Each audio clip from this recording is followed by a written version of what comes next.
Eh bien, bonjour à tous et merci d'assister, de participer en direct ou en différé sur ce webinaire qui est le troisième de cette série, initiée cette année par la Societas Anatolica. Ce soir, nous recevons pour une deuxième fois Alexandre Solka qui va ouvrir une première partie d'une conférence sur la glyptique minoenne qu'il détaillera ci-après. Nous sommes pour animer cette conférence à nouveau un triumvirat de choc avec Anne-Marie Hochelager, qui est effectivement la secrétaire générale adjointe de la Societas Anatolica et éminente professeure agrégée de lettres classiques. Donc moi-même, donc Éric Raymond, spécialiste plutôt du monde lycéen, même si, et peut-être j'aurai l'occasion d'en parler dans le commentaire ou dans les échanges après l'exposé liminaire, il existe des liens justement entre le monde lycéen de l'épopée ou d'avant et la Crète de Minos, que l'on assimile à cette civilisation mystérieuse qui utilisait un système d'écriture en linéaire que nous a présenté Alexandre la dernière fois, le linéaire A, qui reste quand même partiellement mystérieux. Alors sans plus attendre, je vais lui laisser la parole pour nous parler des sceaux minoens et des écritures hiéroglyphiques de la Crète, première partie. Alexandre, c'est à toi. Bon, merci beaucoup, Eric, et merci donc à l'assistance. Effectivement, aujourd'hui, on parlera de la glyptique minoenne, mais première partie, pour la simple et bonne raison qu'en fait, il y a plusieurs fonctions et plusieurs types de glyptiques dites minoennes ou crétoises de l'âge de bronze dont il faudra discuter. Comme vous voyez sur la première page de titre, j'ai choisi exprès un très joli sceau minoen qui est donc classifié sous le terme donc de CMS pour Corpus of Minoan Seals, n'est-ce pas? Volume 3 234A. Ensuite, il y a un numéro d'identification, ça c'est très important, c'est au sein du système Arachné. Et donc, on a un numéro de référence, 115 45 99, mais donc qui est originaire de Malia et en particulier de la zone donc minoenne du palais de Malia. Alors, comme vous pouvez le remarquer déjà sur ce premier saut, on voit non seulement des signes qui représentent une certaine réalité géographique ou contextuelle, mais aussi des signes qui présentent une écriture. Alors, certains l'appellent l'écriture hiéroglyphique de Crète. Moi, m'occupant d'égyptologie, je souris toujours avec cette dénomination d'écriture hiéroglyphique de Crète. Pourquoi? Parce que les dix hiéroglyphes crétois ne sont pas tout à fait comme les hiéroglyphes de Crète, mais ce qui est sûr, c'est que ces signes présentent des similarités, d'une part par rapport au dessin, mais aussi à la valeur syllabique ou aux valeurs syllabiques que l'on peut observer. Je reviendrai sur ce sceau pour une très bonne raison, c'est-à-dire que ce sceau présente des similarités avec l'écriture du linéaire A, en particulier le deuxième signe du milieu est très clairement très proche du signe linéaire A et B Ya. Le premier à gauche ressemble étrangement au futur signe linéaire B A2, donc Aïe. Et le troisième, à la droite, ressemble assez fortement au signe pi du linéaire B. Donc, on pourrait, mais avec, comment dire, précaution, lire l'ensemble de cette inscription comme A, ya, pi, ou bien dans l'autre sens, pi, ya, aïe. Bon, évidemment, il n'y a aucune indication sur le sens de la lecture dans l'écriture crétoise glyphique. Donc là aussi, c'est une question. Mais en tout cas, voilà. Le reste, bon, vous avez mes coordonnées pour ceux qui seront intéressés après la conférence de nous contacter. Je passe rapidement mais important sur les corrélations entre les systèmes syllabiques linéaires A et B, héritiers des signes crétois sigillaires. Parce que effectivement, comme je l'ai montré un petit peu auparavant, beaucoup de signes futurs linéaires A et B sont en fait très clairement des héritiers des signes crétois que l'on trouve sur les sceaux. Voilà. Alors, par exemple, comme j'ai expliqué auparavant, on peut voir ici le signe pi. Vous voyez ce signe pi, de la lettre de syllabique pi, eh bien, elle ressemble étrangement à notre sceau qu'on avait vu auparavant. La même chose, le ya, là, on le voit très bien, ces lignes et cette petite maison ben, cette petite maison ou porte de temple, peu importe, eh bien, elle est tout à fait la même chose que ce qu'on avait auparavant, hein. On peut très bien regarder, on voit très bien que le ya ici est tout à fait vraiment très très proche de celui qu'on a sur le sceau. Bon, ça c'est donc pour dire que c'est un travail que nous commençons à faire, c'est-à-dire d'essayer de catégoriser les signes crétois sigillaires, ceux qui apportent des valeurs phonétiques, et puis ensuite essayer de les comparer aux signes linéaires A et B, puisque bien sûr certains signes linéaires B ne sont pas encore déchiffrés. Et c'est important parce qu'il y en a quand même un certain nombre, hein, plus d'une trentaine. Donc, ça montre qu'il y a encore du travail à fournir. Bon, maintenant, en quoi les fragments d'écriture crétoise dite hiéroglyphique, comme je disais, sont utiles pour l'étude du minoen gréco-anatolien?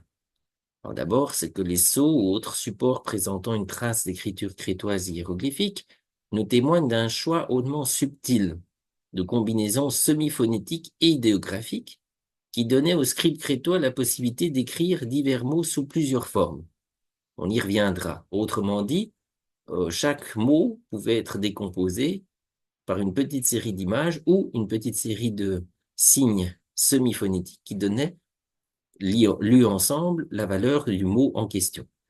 Deuxième, une étude comparative de leur forme et tracé peut conduire à une meilleure compréhension de la nature des langues égéennes et du crétois anatolien en particulier.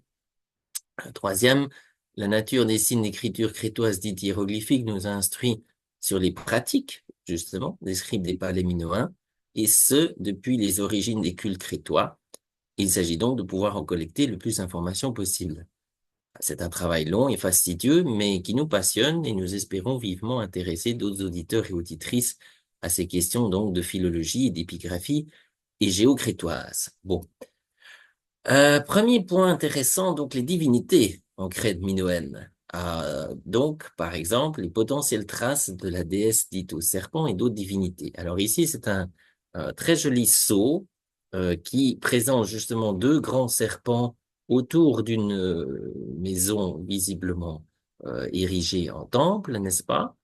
Et donc, on comprend rapidement que une partie des sceaux glyptiques minoens nous parle des cultes de cette époque en Crète de l'âge de bronze. Et donc, ces sceaux peuvent être, attendez, peuvent être interprétés autant visuellement comme une information importante sur la réalité de la vie et de la civilisation crétoise minoenne, mais aussi comme une information plus ou moins sémantique. Autrement dit, une certaine corrélation entre le signe, le mot et la réalité qui l'encadre. Bon, ça c'est donc un exemple que je trouvais intéressant à présenter. Maintenant, les écritures créto-égéennes donc comportent un certain nombre d'étapes essentielles qui peuvent se résumer de la façon suivante. La première, c'est donc une étape de proto-écriture commençant par inscrire certains objets avec des signes visuels évoquant un symbole particulier. C'est la toute première étape. C'est d'ailleurs l'étape qui malheureusement nous manque dans le sens où on peut observer sur certains glyphes le début de ces signes symboliques, mais il n'y a pas une sorte de vraie zone où on n'aurait que ce tout début de proto-écriture. Ensuite, on a une liste plus élaborée de signes qui apparaît dans un contexte d'écriture dite hiéroglyphique. Comme j'ai expliqué auparavant, je considère un peu ce terme comme malheureusement un peu inadéquat, mais il explique plus ou moins une réalité essentielle. C'est donc que le signe géocrétois dépend à un objet en lui apportant des pains. Oh, pardon, des pains. Je voulais mettre des pains. Bon. En lui apportant une valeur semi-phonétique d'une certaine manière en parallèle avec l'écriture égyptienne. Puis finalement, les signes crétois originaux se transformant, notamment en entrant en contact avec le chypriote et les écritures semi-alphabétiques du Levant, et vont donner naissance au linéaire A, puis plus tard se met en relation avec le linéaire B, dont l'origine exacte est toujours en question. J'entends par là, d'une part, pour le linéaire A, euh, la naissance du linéaire A avait-elle eu lieu sur la crête de manière unique ou bien y a-t-il eu plusieurs petits foyers qui ont donné naissance à la future écriture du linéaire A? Quant au linéaire B, on en avait déjà discuté, mais c'est aussi une question, c'est-à-dire est-ce que le linéaire B qui est apparu en Grèce continentale, est-il apparu tout seul ou bien est-il apparu à la suite du contact avec le monde créto-égéen? C'est aussi une grande question. Personnellement, je n'ai pas de réponse absolue, mais en l'occurrence, présente en tout cas des points similaires à étudier. Voilà. Alors maintenant, le CMS, donc Corpus Terminationum und Mechanischen Siegel, français Corpus des sceaux minoens et mycéniens. Ici, j'ai montré, c'est donc le site internet qui permet d'accéder à cette immense base de données liée au CMS. Ce qui est important, c'est que donc c'est un travail immense qui a été fourni en particulier par l'Université de Marbourg, puisqu'elle fait partie des collections ayant le plus de sceaux glyptiques minoens et mycéniens d'Europe. Et ce qui est intéressant, c'est que donc on peut consulter dans ces différentes données, d'accord, l'ensemble des volumes en lien avec ces corpus du CMS. J'y reviendrai un peu plus tard puisque justement, il y a des points intéressants que j'aimerais présenter à ce sujet. Là, j'ai présenté exprès cette page parce qu'on a la mention des grands premiers comment, chercheurs qui ont contribué à l'ensemble de ce corpus, d'accord? Et ensuite, on a la suite qui arrive à partir de 2018, notamment avec Dr. Olga Kriskowska, qui va mettre en lien Londres et Heidelberg pour la suite de ces volumes. Ensuite, les spécificités de l'écriture visible sur les sceaux crétois, notamment les animaux et les autres créatures, gravées sur des pierres extrêmement solides, entre autres la cornaline. Alors ici, vous avez un joli exemple. On voit ici sur la gauche un cheval qui est accroupi, d'accord, qui reste en demi-flexion, n'est-ce pas? Et puis sur la droite, c'est plus délicat, c'est pas tout à fait clair, mais il semblerait que ce soit un crabe, n'est-ce pas, avec un soleil qui se trouve juste au-dessus. Mais là aussi, on voit la limite première visuelle de la glyptique minoenne, c'est-à-dire qu'il faut un examen très attentif de chaque détail pour être sûr exactement de la symbolique et des signes qui se trouvent sur le glyphe en question. Alors ici, bon, c'est le CMS2, donc volume 2, partie 4, donc, et avec les numéros de référence dessus.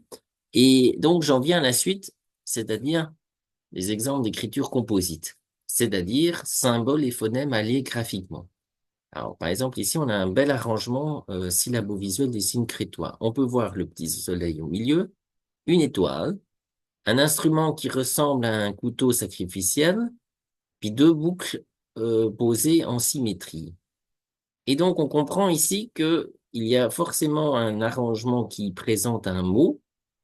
Ça, c'est visuel parce qu'on voit bien qu'on a une série de signes qui présentent un certain ordre de lecture, d'accord? Mais la question est de savoir dans quel ordre ces signes vont réapparaître et quelle est leur orientation choisie. Alors, bon, c'est avec humour, mais quand même, c'est pas forcément avec humour. Moi, en regardant ce signe, ce qui m'intéresse, c'est que ici, on a l'impression, donc ces deux boucles, qu'elles renferment visuellement la partie syllabique de l'inscription, d'accord? Et c'est intéressant, pourquoi? Parce que ça nous rappelle les cartouches des pharaons égyptiens, n'est-ce pas? On a deux boucles qui aussi se terminent en deux cordes, comme ici, et puis le glyphe du pharaon ou de la pharaone, bien que pour les pharaons ce soit plus rare, mais enfin quand même, qui se lie à l'intérieur de ces deux boucles de cartouches. Donc moi, personnellement, ici, je serais très tenté de comprendre ceci comme un nom sacré, soit de souverain, soit d'un dieu ou d'une déesse en particulier, et protégé par ces deux boucles, n'est-ce pas, qui renferment le nom principal alors, du dieu, du souverain, de la souveraine. Ça, c'est encore à déterminer. Mais c'est intéressant le parallèle qui est très proche et qui est non seulement visuellement très proche, mais aussi sémantiquement proche. Voilà. Ça, c'était un petit exemple pour montrer ce qu'on peut faire. D'ailleurs, ici, vous voyez en fait le même, hein, c'est le même objet. Ici, c'est le même objet. Simplement, ici, c'est ce que j'ai mis, c'est donc les informations essentielles sur chaque saut, nécessitant un travail de collecte de puzzle. Pourquoi? Parce que si je veux parler réellement d'un système d'écriture et comment l'analyser, ben évidemment, je dois savoir toutes les informations à ce sujet. Je dois savoir la provenance, je dois savoir son identification actuelle, je dois savoir le lieu où cet objet a été conservé. Alors, en l'occurrence, nous savons que ce sceau glyptique particulier se trouve à Oxford dans l'Ashmolean Museum, en l'occurrence, mais ça peut être différent. Je sais à peu près la localisation de son lieu de provenance, en l'occurrence la Situ, mais vous remarquerez que c'est un point d'interrogation. Donc, les personnes comme moi vont demander auprès du musée, précisément pour cet objet, quels seraient les rapports de fouilles ou les rapports qui ont été faits au moment de la découverte de ce sceau. Et puis finalement, vous avez le numéro de référence important, c'est-à-dire le CMS avec le numéro d'identification à gauche, et puis le système d'identification, je vais y arriver, d'Arachne à droite. Et ça, c'est important parce que pour toutes les images liées à ces glyphes, le système d'Arachne, donc qu'on peut consulter en ligne, vous permet de retrouver toutes les images liées aux glyphes que vous étudiez. Et donc, en regardant ce que l'on voit, on voit très bien ce que j'ai expliqué avant, les deux boucles qui forment comme un anneau de cartouche, hein, très très similaire, et puis ces quatre signes. Un signe qui d'ailleurs ressemblerait, mais avec conditionnel à un pied, d'accord? Ça pourrait être un pied. On a en tout cas un soleil, ça c'est très clair. On a une croix ou une étoile, ça c'est selon. Et puis on a un couteau sacrificiel, visiblement. Puis ici on a un objet un petit peu plus délicat à interpréter, n'est-ce pas? Mais en tout cas, on voit bien qu'il y a un effort d'écriture très clair, visuel, syllabographique à l'intérieur de ce sceau. Bon. Euh, Ensuite, la tâche suivante, c'est donc comment intégrer diverses bases de données pour réussir à analyser donc ces aspects glyphosyllabiques des inscriptions minoennes en signes dits hiéroglyphiques. Alors là, je vous présente en parenthèse un programme qui est encore en cours, n'est-ce pas? C'est donc la publication en ligne et multidisciplinaire de 900 autres sceaux non publiés venant du musée d'archéologie d'Héraclion. Ce projet a déjà commencé il y a quelques années en arrière. Il est toujours en cours d'achèvement.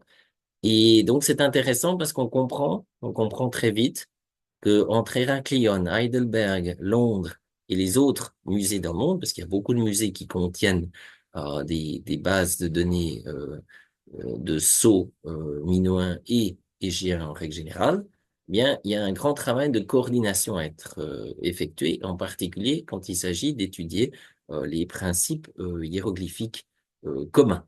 Voilà. Alors ici, après, j'ai décidé que donc je voulais vous montrer un point intéressant, c'est-à-dire le culte du soleil et des signes dans le monde égéen et anatolien. Alors, d'abord, je présente le sceau en l'occurrence, c'est donc d'une ancienne collection, c'était une collection privée au départ. Et donc, on voit ici très bien un signe qui s'envole, un autre signe qui semble regarder vers le ciel, et puis on a deux signes, de nouveau le soleil, vous remarquerez qu'on a de nouveau le soleil, et puis les fameuses petites parties, alors ça peut être des boucles d'abeilles, n'est-ce pas, ou bien des penchants de fleurs, n'est-ce pas, mais qui est très caractéristique du nid futur linéaire B. Bon, et donc, si on regarde les choses, c'est intéressant. Pourquoi? Parce que en hittite, d'accord, on a le mot Suwais qui est révélé comme un équivalent de Mouchen plus S. Bon. Ce Suwais, pour nous, il est assez clair, c'est clairement le futur ancien germain norrois, svanas, donc le signe, d'accord? Et donc ici, on aurait la lecture anatolienne du mot du signe, n'est-ce pas? Suwani, Suwais, d'accord? Bon. Et donc, on pourrait être tenté de voir dans ce glyphe, d'accord, une combinaison justement du signe et qui serait combinée avec les valeurs des chiffres, pas des chiffres, enfin des glyphes autour, notamment le ni. Donc, on aurait Suwani. D'accord. Ça, c'est une interprétation. Et donc, comme j'ai mis ici, puisque en égyptien classique, l'oiseau, c'est sa, n'est-ce pas? On aurait la lecture sa, wa, ni, ra. D'accord? Swan, le signe, d'accord? Ça, c'est une façon d'observer tout cela. À la deuxième, c'est de se rappeler le futur grec ancien kuknos, n'est-ce pas? Puisque c'est le nom grec pour le signe kuknos. Et à ce moment-là, on aurait aussi une valeur intéressante où on aurait potentiellement, hein, c'est conditionnel, ni, so, et donc ku, ki, ni, so, kuknos. D'accord. Bon, ça, c'est une autre variante. Je ne dis pas que ou l'une ou l'autre est juste, parce qu'évidemment, il n'y a pas assez d'éléments pour concrètement dire quelle est la bonne variante, mais ce qui est très intéressant, c'est que donc ici, on voit très bien que non seulement le signe est présent dans l'ensemble de cette affaire-là, mais qu'il est en plus lié au culte du soleil, et c'est d'ailleurs pas surprenant, puisque si on se rappelle la mythologie gréco-anatolienne, eh bien, Phaéton, n'est-ce pas, le fils d'Hélios, son meilleur ami est Kuknos, le cygne, d'accord? Et donc le cygne accompagne le soleil, ça, c'est la première lecture mythologique, d'accord, ou cosmologique de cette histoire. Mais au niveau syntaxique ou au niveau morphologique, on peut tout à fait l'interpréter comme j'ai expliqué, sawanira, donc swan, suwas, donc le signe, ou bien kukoniso. Hein. Donc là, ici, on a déjà, et puis bon, pour ceux qui étaient intéressés, j'ai présenté brièvement l'étymologie d'une part anatolienne et puis les parallèles en norrois et vieux germain. Et donc là se pose la question justement de l'importance du signe dans la civilisation égéo-crétoise. Et justement, ça c'est le deuxième point que je voulais souligner dans notre exposé, c'est la place dite des objets rares dans les ventes aux enchères. Alors ça, c'est un problème pour moi parce que je considère que les ventes aux enchères, ce n'est pas un lieu qui devrait être utilisé pour l'archéologie. Par contre, c'est important parce que lors de ces ventes semi-privées ou en ligne, on observe des objets extrêmement rares et qui sont très précieux pour la connaissance de différents systèmes d'écriture ancienne, notamment crétoises, mais aussi anatoliennes. Alors, hier, j'ai eu la chance qu'en faisant mes petites recherches glyptique, je suis tombé sur la page actuelle du fameux site de vente Christie's, n'est-ce pas, pour ne pas les nommer. Et sur ce site, donc, vous voyez, on a déjà un prix extrêmement problématique hein, pour une pièce aussi magnifique. Je considère que c'est triste d'avoir des sociétés qui essayent de vendre ce genre d'objet à ce genre de prix parce que pour moi, ça n'a pas de prix et ce n'est pas juste de faire du commerce sur cela. Mais bon, ça, c'est une question éthique. Mais ce qui est important, c'est que vous voyez cette superbe calcédoine bleue, d'accord? Et on voit ces trois signes, d'accord, alignés et excellemment bien esquissés. D'ailleurs, personnellement, je me pose des questions très importantes sur comment les Crétois réussissaient une si belle qualité d'esquisse, hein, parce que c'est très proche de l'art égyptien, très très proche, mais d'où se pose la question très importante, quelle était la technique de taille et d'inscription, de gravure, d'accord, sur un support aussi intéressant et aussi délicat que la calcédoine, hein, parce que c'est quand même une pierre dure, hein, la calcédoine. Et vous remarquerez ici qu'on a une provenance marquée donc de Giorgio San Giorgi, donc collectionneur italien, et qui l'a ramené en Suisse, justement, donc mon pays, n'est-ce pas, à la fin des années 30. Et puis, visiblement, cet objet a voyagé, puisque c'est marqué que depuis, il y a eu une transmission continue jusqu'au propriétaire actuel. Bon, et Et donc se pose la question, bon, entre-temps, la vente a eu lieu, hein, c'était en 2019 cette vente, mais donc la question se pose où cet objet se trouve actuellement. Malheureusement, je ne le sais pas. Mais ce qui est, c'est très intéressant, c'est que donc vous pouvez voir, hein, ici, le sceau glyptique dont nous avons parlé, n'est-ce pas? Et puis, l'équivalent très, très, très clair, n'est-ce pas, dans ce superbe objet qui, malheureusement, a été vendu par le biais des sites des ventes aux enchères. Mais pour les détectives comme nous, c'est magnifique, parce que grâce à cela, on peut retracer dans cette collection, on peut retrouver beaucoup de signes glyphiques et autres qui sont utiles à être utilisés, et on peut redonner vie à ces objets qui autrement seraient peut-être disparus si on n'avait pas eu la possibilité de les cataloguer. Maintenant, le problème, comme j'ai expliqué, c'est un problème éthique, donc je considère que les ventes aux enchères devraient alors soit ne pas exister du tout, ça c'est la première solution, soit la deuxième, contrôlée par les gouvernements. Je considère que si on veut utiliser des sites de vente aux enchères, je pense que les gouvernements devraient fixer eux-mêmes toutes les règles, règles financières, règles d'acquisition des objets, certification de ces objets, enfin tout ce que vous voulez. Il faudrait des règles très strictes qui n'existent pas pour l'instant malheureusement, pour plusieurs raisons, mais qui permettraient de mieux tracer ces objets. Ouais. Ensuite, je voulais vous montrer, parce que pour moi c'est absolument essentiel, que ce soit dans le monde minoen ou dans d'autres mondes, eh ben, on ne peut rien faire sans l'archéologie.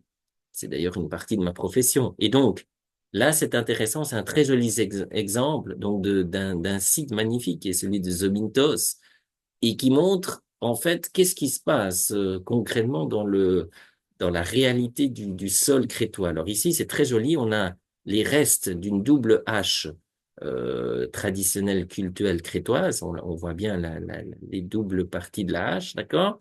Et c'est dans ce même donc, contexte cultuel, d'accord, qu'on a retrouvé justement un sceau qui est celui-ci, là, on voit très bien, avec deux signes, de nouveau les signes, n'est-ce pas, avec le paysage de nature qui se trouve juste derrière, d'accord, et qui donc suggère qu'il y avait justement un culte de l'oiseau, du cygne en Crète. Donc ça, c'est un point intéressant. Et bon, je parlais de Zomintos, pourquoi? Parce il y a aussi une tablette de linéaire A qui a été trouvée à Zomintos. Bon, pour l'instant, j'ai pas trouvé quel était le texte de cette tablette, mais pour moi, et ce sera intéressant de le trouver. Et donc, par le biais des recherches archéologiques actuelles, eh bien, en collectant l'ensemble, on peut retrouver des pièces importantes. Voilà.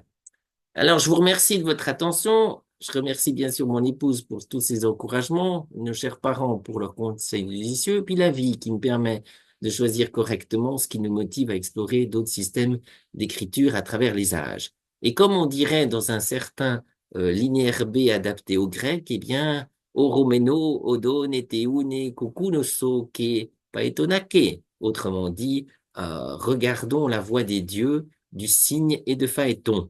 J'en profite aussi pour montrer et ce qui me passionne toujours, c'est-à-dire l'identité du Minoen. C'est-à-dire, comme vous le comprenez bien, si le Minoen est proche du système anatolien, eh bien, il a dû exister un verbe pour dire écouter, entendre. Et intéressant que même à l'intérieur du linéaire A, ben, on n'a pas de preuve exactement quel type de verbe pouvait exister. Du côté de l'anatolien, on voit des grandes différences, puisque même le verbe écouter, côté Nessi-Titit se disait istamas, isdamas, à côté Lévi, tuman, tumantai. Donc on voit une très grande différence entre les deux partie de l'ensemble des langues anatoliennes. Et donc, je vous remercie, bien sûr, très sincèrement, d'avoir effectué l'acte d'Istamasouar de l'écoute pour notre exposé.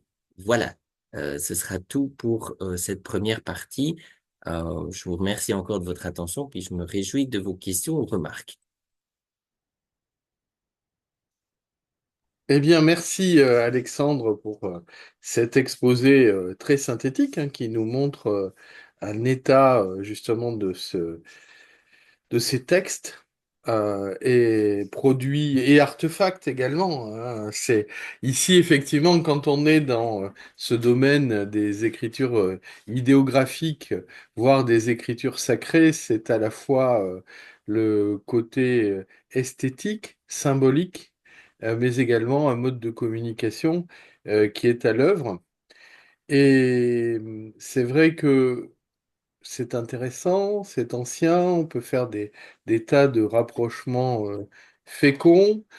Certains s'y sont risqués et j'aurais envie d'introduire un premier thème de réflexion sur la question du disque de Phaéton, dont tu as un Ah, tout petit peu, oui. tu as fait une allusion à Phaéton. Pas vraiment au disque, mais Phaistos, attention, Phaistos. ouais, Phaistos. Phaistos, ouais. Mais Oui, le disque de Phaéton, prétendument traduit ou par oui, des érudits locaux ou oui, parfois par d'estimables savants qui, atteignant oui, un âge vénérable, oui, se prêtent à cela. oui, comme la fameuse tablette de Thomas Palayama lors de sa belle visite à Marbourg, n'est-ce pas? Oui. Voilà. Alors, qu'en est-il justement de ce document? Pour l'anecdote, tu évoquais en fin de ton propos tes parents, et je me rappelle ma mère qui m'envoie il y a plusieurs années, me dit, ah, ça va t'intéresser, hein. C'est un article du Reader Digest sur la traduction et il y avait la traduction, hein, du disque de Phaéton avec Oh, Christos, avec... oui, Il dit, tu sais... Non, le Reader Digest s'est fait l'écho de quelque chose d'assez, comment on peut dire, une curiosité, oui. que d'essayer à traduire effectivement ces écritures. Mais après, rien n'est évidemment impossible, mais c'est toujours un peu, c'était toujours un peu la tentation d'essayer de retrouver les héros d'Homère, parce qu'on se raccroche à un narratif bien ancré et bien connu. Alors, que sait-on aujourd'hui? Est-ce que tu as des informations là-dessus? Où en est-on? Peut-être toujours au même point? Je ne sais pas. Alors, c'est très gentil que tu soulèves la question. Je profite aussi de dire que bienvenue à notre auditeur, parce que je vois qu'un auditeur s'est Oui. joint à nous, Arnaud. Arnaud, bienvenue. Et donc, pour répondre à la question donc du disque de Phaistos, de Païto, alors d'abord, c'est intéressant parce qu'en fait, évidemment, on ne sait pas réellement de- quel est le contexte originel de la présence de ce disque, d'accord, à l'intérieur du palace de Phaistos, d'accord. On a le récit de l'archéologue italien qui aurait retrouvé ce disque, d'accord. On a une certaine idée, une certaine idée de l'endroit où ce disque avait été placé au départ, mais on n'a quand même pas l'information essentielle, c'est-à-dire euh, dans quel but ce disque aurait été posé précisément à cet endroit-là. Donc ça, c'est la première question. Et moi, personnellement, je ne vais pas m'aventurer à parler de quelque chose que je ne sais pas. Maintenant, concernant tu l'as dit si bien, les dites tentatives de déchiffrement de ce disque de Paitos ou de Phaistos. Ben, pour moi, c'est plutôt triste. Pourquoi? Parce que il y a des confrères, même suisses, d'accord, même suisses, qui se sont aventurés sur cette question. Pour ne pas les mentionner, ils ont fait un site qui est pourtant important, qui est le site d'études des civilisations anatoliennes et égyptiennes. Ils ont fait un très bon site. Et sur ce site, il existe aussi une publication liée à la dite traduction du disque de Phaistos, mais malheureusement, je suis obligé de ne pas être d'accord pour une très bonne raison. La très bonne raison est que malheureusement, le disque de Phaistos est un petit peu un cas unique. Pourquoi? D'abord parce que les signes que l'on y trouve dans le corpus général crétois ne trouvent pas forcément de vrais équivalents, ou en tout cas des équivalents plus ou moins approximatifs. Bon, ça, c'est le premier point. Deuxième point. Beaucoup ont cité, c'est vrai, une certaine analogie, pour pas dire une vraie ressemblance, avec les premiers signes louvites d'Anatolie hiéroglyphique. C'est vrai. Mais le problème, c'est que pour supposer que ces signes aient pu être d'une certaine manière équivalentes, il faudrait d'abord qu'on ait un corpus comparatif. Il faudrait qu'on ait un certain nombre d'inscriptions hiéroglyphique datant de l'âge du bronze, ce qui n'est pas le cas, en tout cas pour le côté anatolien. Et puis après, il faudrait qu'on ait plus ou moins un certain nombre d'inscriptions minoennes contemporaines qui nous donneraient des indications sur l'Anatolie, ce qui n'est pas non plus tout à fait le cas. Donc ça, c'est le deuxième point. Troisième point, tu as bien dit, là, avec le cher Reader Digest que j'aime beaucoup d'ailleurs, parce que c'est une grande revue malgré tout. Mais évidemment, parfois, elle a la tendance à essayer de lancer quelque chose qui peut-être n'est pas tout à fait scientifique, mais le but de la revue, le but est très louable. Bref, euh, la deuxième question liée au disque de Phaistos, c'est que justement, beaucoup ont eu la fantaisie de croire que ce disque serait directement un témoignage sur pierre, d'accord, de toutes les légendes ou de tous les aspects du monde égéo-anatolien mentionnés sous Homère. Mais malheureusement, la réalité est peut-être tout autre.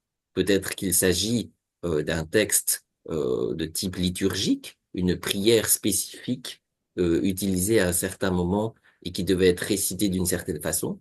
Ça, c'est une possibilité. Ça peut être aussi un disque de type rituel, mais dans le sens où on aurait une invocation de plusieurs divinités avec la mention de un certain nombre d'actions faites par un certain nombre de souverains, peut-être, peut-être.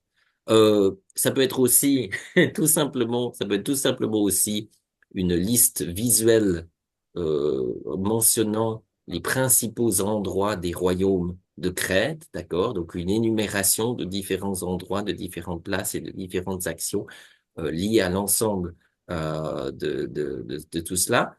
Et donc, juste pour corréler ce que tu as dit, il n'y a pas si longtemps que ça, il n'y a pas si longtemps que ça, je crois à peu près 4 ou 5 ans en arrière, pas plus, il y a eu un savant hongrois, n'est-ce pas, qui a eu la grande intelligence, mais c'est avec ironie, hein, de dire que le disque de Phaistos serait la preuve que le proto-hongrois aurait été parlé en Crète.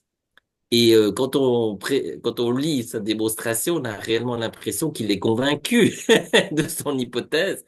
Puis là, ça fait peur, parce qu'évidemment, euh, j'ai un grand respect pour l'origine des langues proto-slaves, mais c'est évident que ces langues n'ont pas la même origine que celles présentées en Crète. Bon. Deuxièmement, il y a une grave erreur chronologique, évidemment. Et c'est ça le problème principal lié au disque de Phaistos, c'est que d'une part, le disque de Phaistos n'est en fait pas daté. Il n'est pas daté. Les gens essayent de dire oui, il a été trouvé dans la zone du Minoen moyen, mais il n'y a aucune date réelle sur ce disque. Donc, de deux choses l'une, ce disque a pu être réellement fait durant l'époque des palaces minoens, peut-être, puisque on a quand même la fameuse hache de Haralari qui présente certains points communs avec les signes de Phaistos, mais le disque pourrait être très bien plus proche de l'époque anatolienne, et donc il pourrait être plus du côté du Xe ou du IXe siècle avant Jésus-Christ, par exemple, n'est-ce pas? D'ailleurs, des périodes pour lesquelles on ne sait pas grand-chose sur la Crète précisément de cette période. Et donc, conclusion, il est très hasardeux, pour ne pas dire tout à fait incorrect, disons, de présenter un type de traduction sans contexte historique et sans contexte philologique comparable. Pour moi, c'est pour ça que je suis triste. Pourquoi? Parce que moi, j'ai la petite idée que j'ai envie de développer sur le disque de Phaistos, mais je fais attention parce que je n'ai pas envie d'être présenté comme la Xème personne ayant travaillé là-dessus, alors que tous les autres, malheureusement, n'ont pas fait attention aux règles élémentaires d'études de déchiffrement des langues, d'accord? Donc pour l'instant, c'est pour ça que je n'ai pas vraiment présenté ce disque, parce que j'ai envie de le présenter, oui. J'ai envie de montrer ce qui peut être réellement analysé en lien avec ce disque, mais je fais attention de ne pas le mélanger à d'autres aspects de la documentation, euh, alors hiéroglyphique ou glyphique, je préfère la dénomination de documentation glyptique minoenne, pour la simple et bonne raison qu'on n'est même pas sûr qu'ils soient égaux. il se pourrait très bien que le disque soit antérieur ou postérieur à la documentation glyptique. Ça, c'est une première chose. Deuxièmement, il se peut très bien que le document en question soit une autre trace, justement une autre trace, d'accord, de langue crétoise au pluriel. Il se pourrait très bien que ce soit pas forcément la même langue que celle qui est présentée et dans les sceaux et sur le linéaire A. Voilà la réponse, j'espère assez courte, sur la question que tu m'as posée.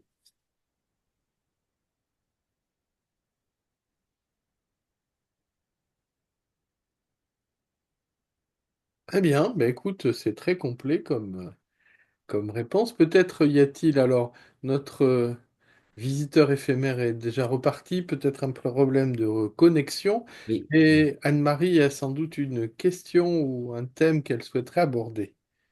Voilà, je rebranche mon micro. Voilà, merci beaucoup Alexandre. Alors, j'aurais plusieurs petites questions, mais des questions de néophyte, hein. Je vous prie de m'excuser. Au, Est-ce que l'on au pourrait contraire. d'abord Ah, revenir au tout premier saut que vous nous avez montré, celui de Malia? oui, Alors, si j'ai bien compris, vous nous disiez que sur les différents signes qui apparaissent sur ce saut, un premier pourrait, enfin, l'un pourrait être équivalent d'un signe du linéaire A, et le premier et le troisième plus ou moins équivalents à des signes du linéaire B. oui. Est-ce que cela voudrait dire que, mais ma question est bête, hein, Il linéaire y a A, jamais de questions stupides. Il y a jamais de questions stupides. est-ce Bon, que cela voudrait dire que linéaire A et linéaire B ont été plus ou moins contemporains? alors, si vous voulez mon avis, si vous voulez mon avis, je considère que oui. Mais maintenant, la question est très, très délicate. Pourquoi? Oui. Parce que du côté du linéaire B, d'accord, depuis le début de la découverte des différentes tablettes, qu'elles soient de tablettes présentées en Grèce continentale ou bien les tablettes trouvées sur Crète ou d'autres endroits du monde de la mer Égée, d'accord, ces tablettes n'ont jamais été réellement datées. Oui. Elles ont été trouvées dans un certain contexte archéologique, plus ou moins clair, d'accord? Mais il n'y a jamais eu de vraie datation sur l'exacte nature de ces tablettes. Bon, pour des raisons assez évidentes. D'abord, la technologie archéologique qui à l'époque n'était pas aussi développée que maintenant. Deuxièmement aussi, un manque de connaissances à l'époque, et qui est encore le cas maintenant aussi, sur en fait les pratiques de réutilisation des tablettes, parce que très souvent, ce qui se passe, c'est que certaines tablettes ont pu être utilisées plusieurs fois. Autrement dit, il se peut que certaines tablettes aient été remises en circulation après un certain temps. Bon, ça c'est la question première liée au linéaire B.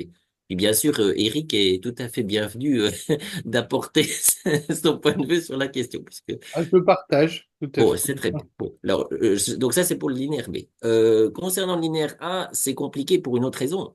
C'est parce qu'en fait, les tablettes dites en linéaire A, on voit qu'il y a une certaine évolution des signes à l'intérieur de ce corpus linéaire A, mais il n'y a pas du tout de consensus, c'est ce que j'ai déjà expliqué auparavant, mais je me réjouis de le réexpliquer, sur le problème de l'origine de la provenance du linéaire A. Autrement dit, on observe des écritures en linéaire A au centre de la crête. On observe des tablettes aussi à l'est de la crête, notamment Zakros. Bon. On observe aussi des tablettes au sud et au sud-ouest, notamment Phaistos, on en a parlé de Païto. Bon. Et puis plein d'autres sites. D'ailleurs, ça c'est un autre sujet que moi j'aimerais faire réellement, c'est-à-dire de montrer dans le détail, mais ça c'est un grand séminaire, hein, c'est pas juste une petite conférence dans le détail chaque endroit de Crète lié à la connaissance du linéaire A et des mineurs. Ça, c'est un sujet intéressant qui est lié à la géographie, qui est lié à l'étude générale de l'épigraphie crétoise de l'âge de bronze, mais c'est un autre sujet. Mais toujours est-il que dans ce corpus géographique, il n'y a non plus pas de date réelle donnée à l'ensemble de ces documentations. On suppose que elles vont de la fin du minoen ancien et qu'elles s'étendent jusqu'au minoen récent. Donc, ça donne une sorte de j'aime pas le mot fourchette, mais d'équivalent chronologique entre moins 1800 et puis moins 1450 avant Jésus-Christ, à peu près, d'accord? Mais après se pose la question, et la question pour moi, elle est très importante. On sait et on a des tablettes en linéaire B à Knossos. Alors, très souvent, les spécialistes disent, ah, ces tablettes viennent des personnes qui ont été les envahisseurs de la Crète au moment de... Bon. Moi, je suis pas tout à fait d'accord. D'abord parce que c'est pas du tout prouvé que Mycène aurait détruit la Crète.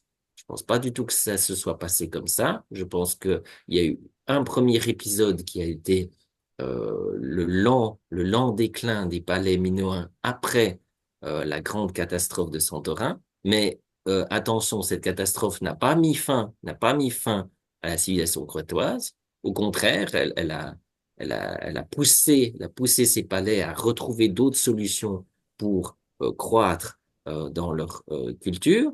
Puis après, on a l'époque mycénienne, un petit peu proche des contact avec le royaume d'Ariwaya, des Arayoi, justement, et puis en même temps des futurs dits peuples de la mer, et puis ça c'est encore une, c'est une grande question que voilà, on va peut-être éviter concrètement ce soir, mais qui vaut la peine quand même d'être posée, c'est-à-dire l'identité réelle de ces dix peuples de la mer, d'accord? Mais en tout cas, ce qui est sûr, c'est que le linéaire B, tout d'un coup, apparaît dans cette zone géographique, d'accord? Autant Grèce continentale et crétoise, et à peu près à la même période, n'est-ce pas? On est entre moins 1500 et moins 1350 avant Jésus-Christ, à peu près. D'accord? Donc, vous me disiez, qu'est-ce que vous pensez? Est-ce que le linéaire A est contemporain du linéaire B ou pas? Moi, je peux vous dire très sincèrement, je ne sais pas, mais le faisceau des éléments que je collecte me pousse à dire qu'en fait, les deux styles d'écriture se sont développés plus ou moins simultanément. Après, D'accord. la question est de savoir si l'un d'eux a été influencé réellement par l'autre, ou bien si ils se sont développés plus ou moins en ligne parallèle, puis ensuite sont entrés en contact. Bon, moi, en tout cas, je ne m'aventurerai pas là-dessus. Puis je sais que... Tu dis deux systèmes d'écriture. Moi, enfin, ce que j'avais appris dans mes cours d'épigraphie, mais c'est que c'est le même. C'est juste deux langues différentes. Alors, oui, bon, mais là, Est-ce qu'on a bah, changé d'avis là-dessus? Peut-être, alors hein. justement, alors là, justement, c'est la deuxième question, c'est-à-dire oui, on peut dire que les signes que l'on trouve en linéaire A sont presque rigoureusement les mêmes que ceux du linéaire B, ça c'est vrai, mais il y a quand même des exceptions intéressantes, c'est-à-dire qu'il existe des signes du linéaire B qui ne se trouvent pas en linéaire A, et puis il y a des signes du linéaire A qui ne se trouvent pas en linéaire B.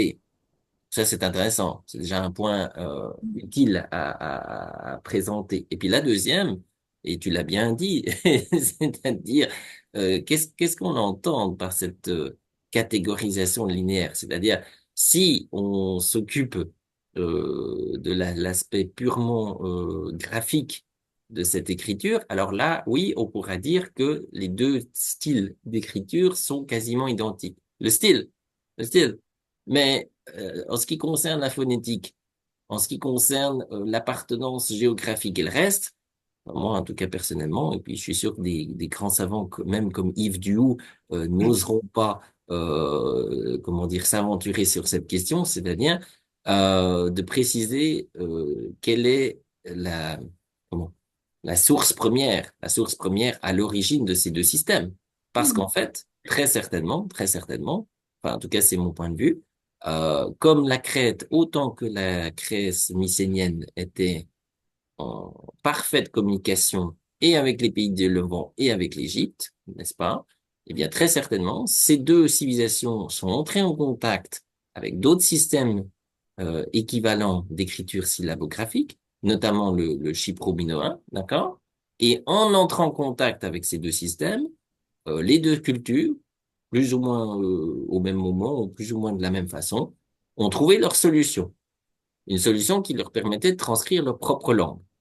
Bon, puis on en revient à la même question qu'on a déjà discutée auparavant, c'est-à-dire quelle est l'identité du minoen? Bon, ben, là aussi, on a la question qui n'est pas résolue, c'est-à-dire, est-ce que le linéaire A présente une ou plusieurs langues crétoises? Alors, tu te rappelles, Eric, moi j'ai présenté l'hypothèse et je pense qu'elle est juste que on a plusieurs types de phases linguistiques à l'intérieur de ce corpus de linéaire A. Autrement dit, qu'on a les phases intéressantes de l'ensemble des langues minoennes dans cette région, d'accord? Mais là aussi, c'est une question. Ah, pour le linéaire B, c'est un tout petit peu plus clair dans le sens où on sait que le linéaire B nous donne une certaine vision du proto-grec, c'est vrai, mais reste quand même la question de savoir d'où est arrivé ce futur proto-grec. Voilà, euh, j'ai essayé le plus court possible la réponse que je peux vous donner là-dessus. Merci, J'espère qu'elle était merci. assez claire Ah oui, oui, et c'est correcte. parfait. Merci, merci beaucoup, Alexandre.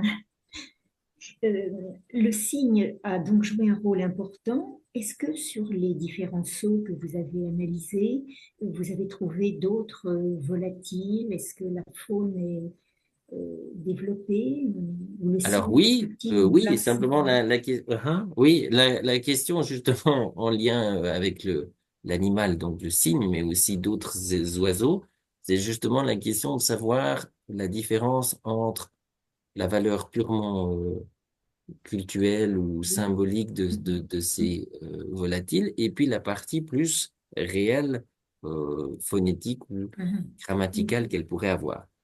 Pour l'instant, j'ai pas la prétention d'avoir la réponse. Ce que je vous ai montré, d'ailleurs, c'est très joli parce que ce que je vous ai montré, c'est précisément ce que j'ai fait ce matin. C'est ce D'accord. matin que j'ai trouvé ces deux parallèles, que je me suis dit, tiens, ça c'est intéressant, ça vaut la peine d'être approfondi. Et je me suis dit qu'il fallait réellement chercher la question, c'est-à-dire d'abord la place du cygne et des oiseaux dans le monde égéen, ça, c'est une première chose. Deuxièmement, cette partie phonétique et réelle qui apparaît quand même assez clairement entre le monde égéo-crétois et le monde égyptien. Voilà. Donc c'est plutôt un travail en processus, vous voyez. Bon, ce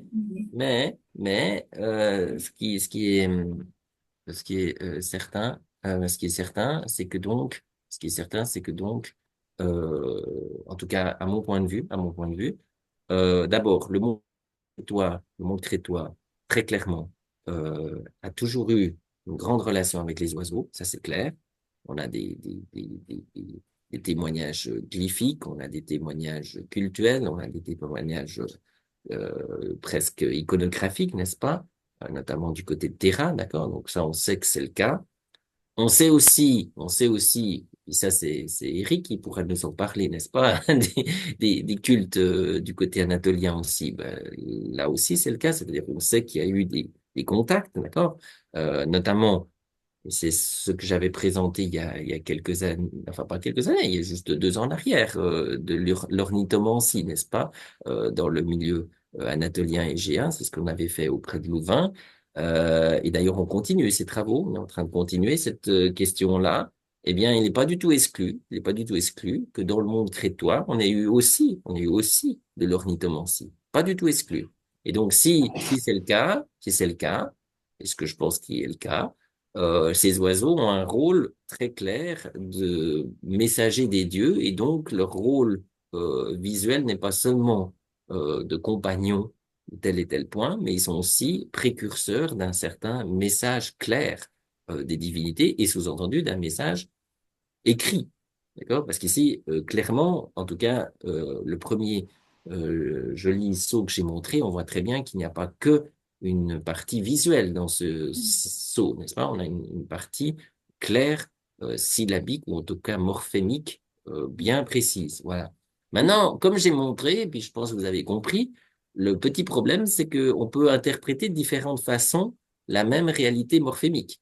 Et malheureusement, il y a pas de critère absolu pour dire ce qui est juste ou ce qui est faux. Pour la simple et bonne raison que malheureusement, on n'a pas de tablette bilingue, on n'a pas de transcription, d'accord, sous un autre système euh, des points. Donc voilà. Mais toujours est-il que pour moi, Ben, je suis content que vous trouviez intéressant le parallèle que j'ai fait. J'ai d'ailleurs envie d'aller plus loin. Puis je vois que Eric pense que j'ai eu une bonne idée, donc c'est bien. Mais pour répondre à la question, il y a pas de réel de réelle appartenance, disons, entre ces signes et puis ce que l'on peut observer dans les glyphes, pour la simple et bonne raison, comme j'ai expliqué auparavant, que il n'y a pas d'équivalence qui nous a été donnée. Par contre, par contre, et c'est ce que je suis en train de faire, si vous prenez le temps, si vous prenez le temps, et ça prend du temps, si vous prenez le temps de parcourir tout le corpus des sceaux minoens et mycéniens, et que vous commencez méthodiquement à réunir toutes les représentations en lien avec des oiseaux ou d'autres signes associés au monde, des animaux volants, eh bien, vous remarquerez qu'il y a des ressemblances qui montrent qu'il y a effectivement une construction syntaxique là-dessus. Maintenant, on en a déjà parlé, puis on finira là-dessus.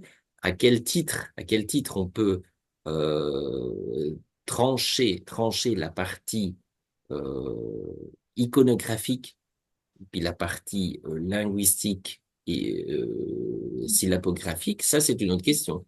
Oui. D'accord? Ça, c'est déjà un autre point. Mais en tout cas, je pense que les arguments sont valables. Je pense que ce que j'ai montré vaut la peine d'être vu et d'être approfondi. Et puis là, bah, vous avez eu l'occasion de voir un petit peu le travail de recherche en cours. Voilà, travail de recherche. Je ne me Ouais. souviens pas, tu m'as un peu tendu une perche, mais j'ai un peu un trou hein, sur Ah, les pratiques ornithomantiques en Anatolie. Il me semble que c'est en Cilicie et que c'est beaucoup l'autorité de Cicéron en fait. oui, Je c'est crois vrai. pas qu'il y ait... Parce que, bon, moi j'ai surtout étudié la Lycie, hein, comme vous le savez tous les deux, et en Lycie, on est plutôt dans de l'ictiomancie, hein, éventuellement c'est le même principe d'ailleurs, hein, c'est ce que nous explique Plutarque, c'est on est dans l'observation des déplacements des poissons, d'ailleurs il fait la comparaison, Plutarque l'a fait, comme d'autres le font, avec les déplacements des oiseaux, en fait, ce qu'on appelle les présages, hein, selon un système rationnel, à l'instar de ce qui existe depuis très longtemps dans Mhm, l'astrologie, donc il y a véritablement une codification. Euh, Peut-être d'ailleurs avait-on la pratique comme à Rome des aruspices, etc., et de lire dans les entrailles. Des animaux, donc des oiseaux ici, mais en fait, on est quand même beaucoup. Alors là, il faudrait qu'on ait un spécialiste qui peut-être, à moins que l'un ou l'autre vous ayez des informations sur des artefacts mis au jour sur le plan archéologique, mais pour moi, on est quand même beaucoup lié à des sources d'époque romaine. Moi, je vois pas j'ai pas en tête de description précise liée à des lieux en Anatolie ou en Crète d'ailleurs. En Grèce, on a beaucoup de choses chez Pausanias, dans la Périégèse. mhm, mhm. D'ailleurs, pas que en Grèce, hein, puisqu'il y a des digressions qu'effectue Pausanias. Je pense, mais sur un autre registre, ça me vient comme ça, les fameux géants lyciens qui Oui. ont fait les murailles de Tirynthe, les murs cyclopéens. Bon, ça pourrait nourrir tout un tas de fantasmes, imaginez les lyciens, mais bon. Ouais, sur l'ornithomancie, ouais, en dehors des sources romaines, je ne vois pas très bien. Alors, de mon côté, je peux dire que il existe les textes d'ornithomancie hittite. Donc ça, c'est Oui, sûr. ah oui, alors, évidemment, oui, sur l'âge du bronze récent, il n'y a pas de problème, évidemment. Voilà. Voilà. Donc sur ce et c'est justement ce type de texte-là que j'étudie et il y a beaucoup de choses à dire là-dessus. Mais la question et c'est une question intéressante, c'est-à-dire autant du côté Nécite, Hittite, on a clairement des traces, Louvite aussi, mais ensuite on a une sorte de petit problème autant chronologique que textuel, c'est-à-dire quels seraient les possibles équivalents qu'il y aurait eu mais je mets au conditionnel, d'accord, en Crète et dans la zone de Grèce ancienne et c'est ça l'important, avant l'époque classique, c'est ça le point. Voilà. Alors, comme j'ai dit, c'est une hypothèse de travail, d'accord, c'est-à-dire que on peut supposer que, en tout cas, certains oiseaux particuliers, notamment le cygne, d'une part, alors ça, on le voit par la glyphique, là, c'est clair, ça, on le voit, était l'objet d'un grand respect auprès des Crétois, ça c'est clair. Et puis certains oiseaux, peut-être, ont pu aussi avoir le rôle porté pour l'ornithorynque dans certains contextes. Peut-être. Bon. Là, comme on a bien dit, on a toujours la même question de départ, c'est-à-dire, d'ailleurs, et c'est une question que j'ai envie de présenter plus tard, c'est-à-dire l'identité. C'est ça le point intéressant, ou les identités d'ailleurs des cultures crétoises de l'âge du bronze. Parce qu'en fait, malheureusement, et c'est ça le point essentiel, on n'a pas de vrai texte nous décrivant clairement ce qui se passait en Crète à cette époque-là. Par contre, en effectuant le joli travail de puzzle qui me passionne tellement, ben, petit à petit, on commence à comprendre un petit peu ce qui s'y trouve, d'accord? Mais de là à rédiger une véritable comment dire, histoire de la Crète à l'âge du bronze, pour l'instant en tout cas, ce serait totalement et inconsidéré et incorrect parce qu'on n'a pas les sources qui nous permettent de faire cela. Et j'en reviens là-dessus, et puis c'est le dernier point. On utilise toujours ce mot minoen, et puis moi je suis embêté parce que j'ai un profond respect pour le personnage du roi Minos, et en particulier sa partie mythologique. Je considère personnellement que le nom même de Minos est intéressant parce que il semble être comment dire, à inclure dans une racine plus large, d'accord, anatolienne et indo-eurasienne de l'esprit, n'est-ce pas, de mens, n'est-ce pas, et ainsi de suite, de mina. Mais, est-ce que réellement c'est cela ou pas? Ça, c'est une première question. Alors, tu sais que là-dessus, me semble-t-il, Anne-Marie pourra me contredire si mes références sont obsolètes, mais il me semble qu'en louvite hiéroglyphique, Mini, c'est la ville. Oui, Mina, oui, c'est Mina, c'est la ville, effectivement. Mini, je pense, hein, Ah, Mini, oui. en louvite hiéroglyphique, me semble-t-il. Je sais qu'il y a la forme Minassi, je sais qu'il y a la forme Minassi. Ouais. Alors, il faudrait regarder pour Mini aussi. Mais Alors, justement, d'où la question, c'est-à-dire soit on aurait une racine de type louvite liée à la ville, d'accord? Et donc à ce moment-là, Minos serait l'épithète des villes crétoises, pourrait, mais au conditionnel. Ou bien au contraire, comme j'ai expliqué aussi, un aspect intéressant, et c'est là d'où j'en venais, parce qu'il existe en linéaire A, ça c'est, on en discutera une autre fois, mais il existe deux tablettes en linéaire A où on a les signes Mi plus Na, et juste à côté de Mina, on a le signe de la balance. Donc à ce moment-là, si c'était le cas, en tout cas moi j'avais déjà fait le parallèle à ce moment-là, on aurait peut-être un verbe ou un mot signifiant l'arbitrage, d'accord, le fait de juger. Et à ce moment-là, le mina serait le mot pour justement l'arbitre, celui qui décide. Et puis ça se rapprocherait des racines. alors, tu as effectivement dans le même ordre d'idées, dans les inscriptions funéraires lyciennes, donc là c'est en lycien, Oui. à la Minti, qui peut prononcer, qui est une institution qui notamment inflige des amendes aux profanateurs des tombes, etc., et qui est rendue en gréco-asianique par la Mindis. Ah d'accord. Il y a peut-être, alors effectivement, il y a la dentale, je ne sais pas si on peut comme ça la muire, ou si, ou si on peut considérer qu'elle n'était pas notée par le système d'écriture, mais bon, c'est à voir, c'est quelque chose effectivement à réfléchir en lien avec ça, avec les autorités. Est-ce que c'était les autorités de la ville ou ouais, il y a eu un certain nombre d'hypothèses là-dessus. Ouais. Mais ça, alors ça m'intéresse effectivement de prospecter, enfin de retravailler la question de Minos parce que notamment dans le cadre de la publication des futurs mélanges en l'honneur de notre collègue Marie-Claude Trémouille, je vais faire paraître un article où je reprends la question du peuplement, etc. Alors, notamment, il y a la question, bon, là j'ai beaucoup examiné la question, repris la question des Solimes, qui par ailleurs est intéressante, mais il y a celle des Termiles, qui sont prétendument venus de Crète. Mais peut-être on le reprend un peu plus tard, parce que j'ai bien noté que Anne-Marie a un certain nombre de questions à poser, et il faudrait qu'elle puisse les poser et avoir ses réponses. J'avais une petite question, Alexandre. Oui. Est-ce que sur les sceaux que vous avez recensés, analysés, le signe apparaît toujours avec le couteau sacrificiel? Oui et non. Oui. Ah, C'est-à-dire oui dans le sens que on observe plus ou moins la même forme de ce type d'instrument rituel, d'accord, oui. sur différents glyphes, oui. Mais par contre, la question apparaît souvent que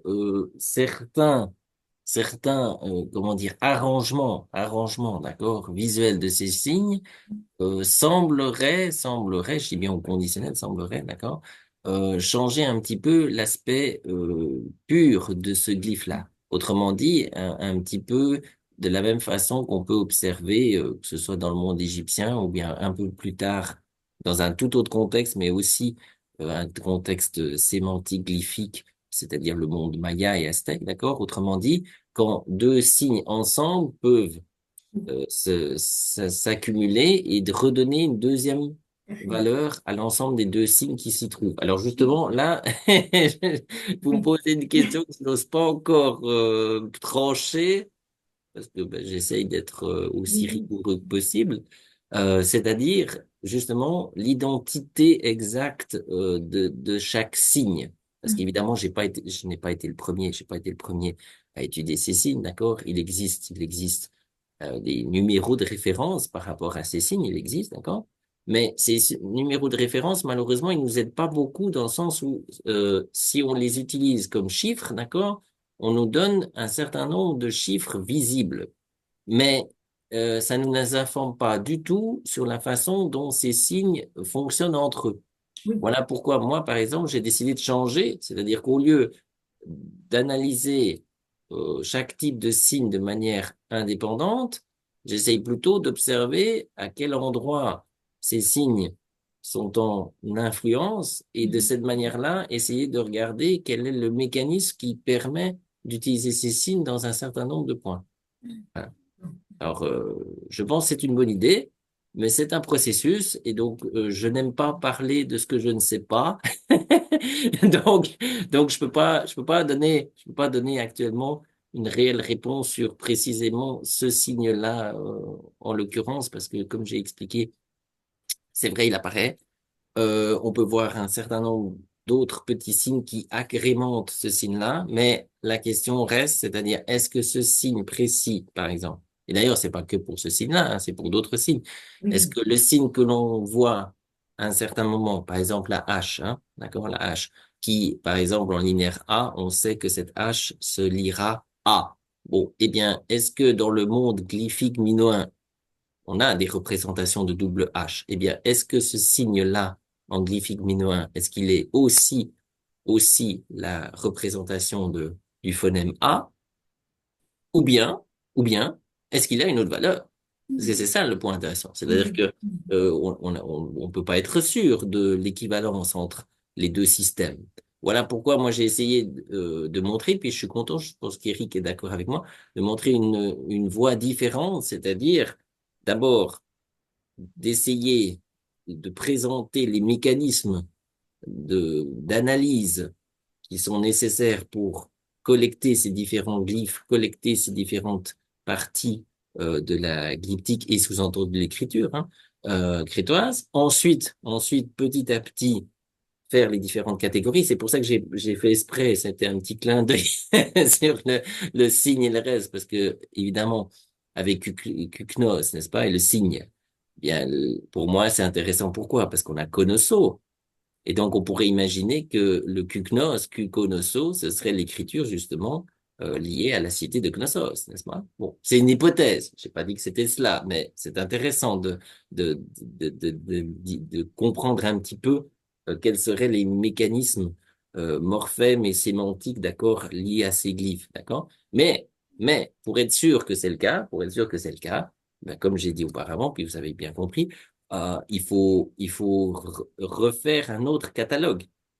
Il faut faire en sorte de reprendre chacun des signes dans leur contexte, les mettre ensemble et puis commencer à regarder méthodiquement comment ils sont faits. En résumé, ce que je suis en train de faire à mon humble niveau et puis avec mes possibilités parce que j'ai aussi d'autres activités, c'est un petit peu à mon humble niveau le travail qu'avait fait à l'époque Alice Cobert pour le linéaire B.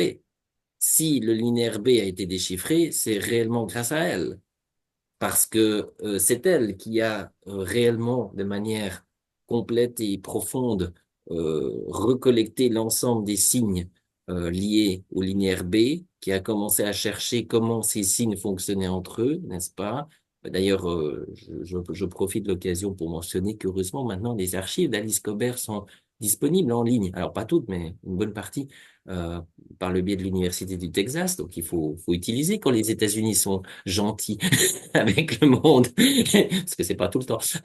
Et deuxièmement, c'est important parce que justement, c'est la même idée que moi j'ai envie de poursuivre, c'est-à-dire essayer de montrer comment les glyphes eux-mêmes fonctionnent, et ensuite, dans quelle fonction on peut les observer en agglomération. Parce que vous vous rappelez l'exemple que j'ai montré, bon, avec prudence, hein, parce que ne me faites pas dire ce que j'ai pas dit. J'ai pas dit que le système hiéroglyphique égyptien est la même chose que le système glyphique numéro un. Mais c'est quand même intéressant d'observer que dans le glyphe qu'on a montré, on a bien deux boucles qui isolent précisément un contexte morphémo-syllabique précis et qu'à l'intérieur de ces deux boucles qui sont très proches des cordes qui nouent le cartouche du pharaon, hein, c'est très très proche, eh bien l'intérieur très clairement fonctionne en petits morphèmes qu'on peut coller et lire ensemble. Alors maintenant, la lecture, ne me demandez pas parce que je ne sais pas pour l'instant. La, la lecture interne, Très bien. c'est cela. Et on retombe là-dessus, et ce sera la dernière chose. C'est exactement la même question qu'a soulevé Eric, et puis je suis content qu'il ait été satisfait de ma réponse. Sur le disque de Phaistos, c'est la même question. C'est-à-dire, les signes qui se trouvent sur ce disque de Phaistos, alors effectivement, ils ont une valeur précise en tant que signe pour eux. Mais ensuite, à l'intérieur des groupes, parce qu'on voit des groupes sur le disque de Phaistos, n'est-ce pas? On a des lignes qui nous délimitent les groupes que l'on peut lire. Alors justement, est-ce que certains de ces signes, une fois complétés, se lisaient ensemble, d'accord? Et donc changeaient leur lecture de base? Ben, la réponse est potentiellement oui. Donc, concrètement, c'est la même chose pour la glyptique minoenne. On est obligé d'observer ces deux phases. La phase unique, d'accord, du signe, et puis la phase combinée. Vous voyez ce que je veux dire? Oui, tout à fait. Voilà. En résumé. J'espère que j'ai pas pris trop de temps parce que je voulais pas prendre trop de temps à la réponse, mais j'espère qu'au moins ça vous a éclairé sur. Ah, mais oui, c'est très, oui, oui, Ouais. très, très éclairant et très convaincant. Bon, Merci, bah, tant Alexandre. mieux. Ben voilà. C'est à peu près ce que je peux dire là-dessus. Enfin, pour l'instant. Mais c'est pour ça qu'il y aura une deuxième partie. C'est pour ça qu'il y aura une deuxième partie.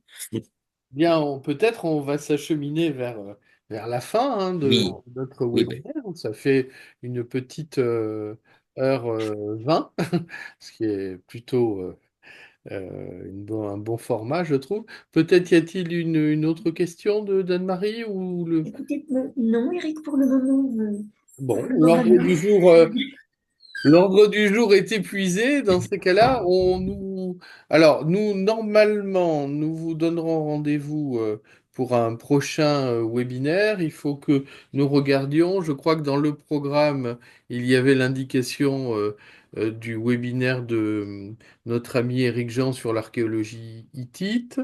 Euh, En principe, il devait y avoir hier, dans le programme initial, la conférence de notre estimée collègue Marie-Claude Trémouille sur l'Ourartéen. Donc cette conférence est reportée à la fin du premier trimestre 2025. Voilà, et je pense que, enfin, il peut y avoir encore des modifications hein, de programme. En principe, il est prévu que je vous parle de l'ICI en mois d'avril. nous verrons d'ici là et peut-être d'autres choses s'ajouteront-elles à notre programme. Et en tout cas, je suis heureux que nous ayons pu lancer ce troisième séminaire animé par Alexandre avec toujours beaucoup d'enthousiasme et puis de choses intéressantes, tant sur le plan historiographique que des nouvelles découvertes. Et je trouve que là, nous, on a une bonne introduction pour commencer à travailler les écritures crétoises. Alors, l'objectif, je l'ai pas nécessairement indiqué dans les précédentes séances, mais l'objectif que nous avons est aussi de pouvoir peut-être lancer en ligne, pour ceux qui le souhaiteraient, des cours d'initiation à certaines écritures. Mais on verra, c'est des choses qui prennent du temps à se lancer, à faire connaître. J'espère que notre enregistrement satisfera la communauté scientifique ou même un public averti. Ce sera donc le troisième webinaire intégré d'ici quelques jours à notre chaîne YouTube sur la Societas Anatolica. Et également, bah, je vous invite à consulter notre site societasanatolica.org avec le renvoi par lien hypertexte à ce webinaire. Voilà, ben, Alexandre, un grand merci.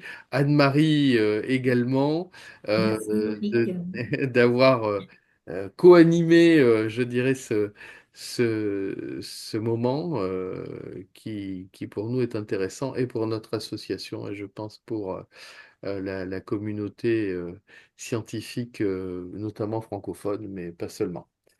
Je vous Oui, souhaite ben, un une... grand merci à toi. Et puis, ça a été très agréable, effectivement. Et puis, je suis content. Je pense on a bien commencé. On a bien commencé à montrer tous les mérites de ce domaine. Et puis, je pense qu'effectivement, on a présenté des jolis passages qui peuvent, aller loin. C'est d'ailleurs l'objectif. Voilà. Et puis, merci surtout de votre attention. Voilà. Et puis, Merci, merci on se beaucoup, donnera Alexandre. rendez-vous plus tard, n'est-ce pas? Et puis en attendant déjà de bonnes préparations pour les futures fêtes de fin d'année. Voilà, voilà ce que je peux vous souhaiter. Et puis, bien Pour sûr, vous on deux également. rediscutera très bientôt. Et puis merci de vos questions. Merci de vos questions.